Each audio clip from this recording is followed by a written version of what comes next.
नमस्कार दोस्तों, BRICS and wall में आपका स्वागत है। मेरा नाम है कशिश। आप सभी जानते हैं कि जब भी हम कोई प्रॉपर्टी खरीदने जाते हैं तो एरियाज़ को लेके हमें काफ़ी कंफ्यूजन हो जाती है। जैसे हमें 3 तरीके के एरिया सुनने को मिलते हैं, एक कारपेट एरिया, बुल्टअप एरिया और सुपर बुल्टअप एरिया।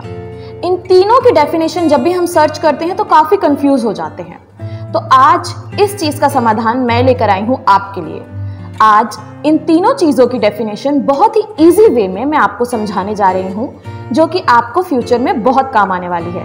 तो सबसे पहले हम सबसे छोटे एरिया से शुरू करते हैं, जिसे हम कहते हैं कारपेट एरिया। कारपेट एरिया जैसे कि नाम से ही जाहिर है, वो एरिया जहां पर हम कारपेट को स्प्रेड कर सकते हैं, या प्रॉपर्टी के अंदर वो एरिया जिसे पर्सन पर्सनली यूज कर सकता है। जैसे कि कारपेट एरिया के अंदर आता है living area, bedroom area, dining room, kitchen area, washroom, study room, servant room. यहाँ पर थोड़ा गौर कीजिएगा, internal walls, stairs in the property and balconies in the property. अब बाकी सारे एरियाज तो आपको समझ में आ गए होंगे, जैसे कि living area, servant room, study room, kitchen area, bedroom, washroom. लेकिन आप 3 चीज़ों में कंफ्यूज हो गए होंगे, जैसे कि internal walls.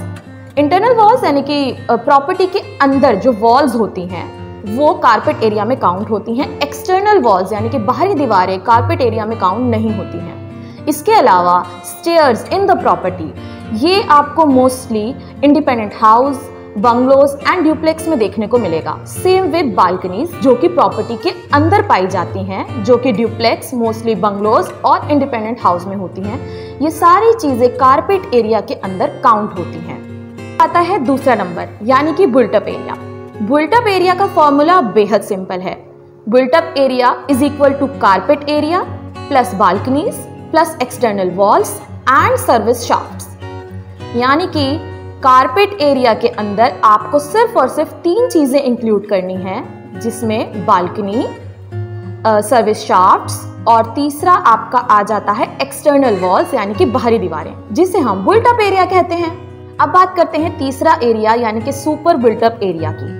Super built up area के अंदर बुल्टअप एरिया तो काउंट होगा ही, इसके अलावा प्लॉट की बाउंड्री के अंदर जो भी चीज़ें आती हैं, जैसे कि stair area, lift area, corridor, club house या और कॉमन फैसिलिटीज़ जो भी प्लॉट की बाउंड्री के अंदर हैं, वो सारी सुपर बुल्टअप एरिया में काउंट कर दी जाती हैं। तो उम्मीद करते हैं ये easy definition carpet area, built up area and super built up area की आपको यकीनन समझ में आ गई होंगी। ऐसी ही और इन्फॉर्मेटिव वीडियो के लिए हमें फॉलो करें एंड लाइक एंड सब्सक्राइब करना ना भूलें। हम आते रहेंगे आपके लिए ऐसी ही और इन्फॉर्मेशन वाली वीडियोस लेकर के। धन्यवाद।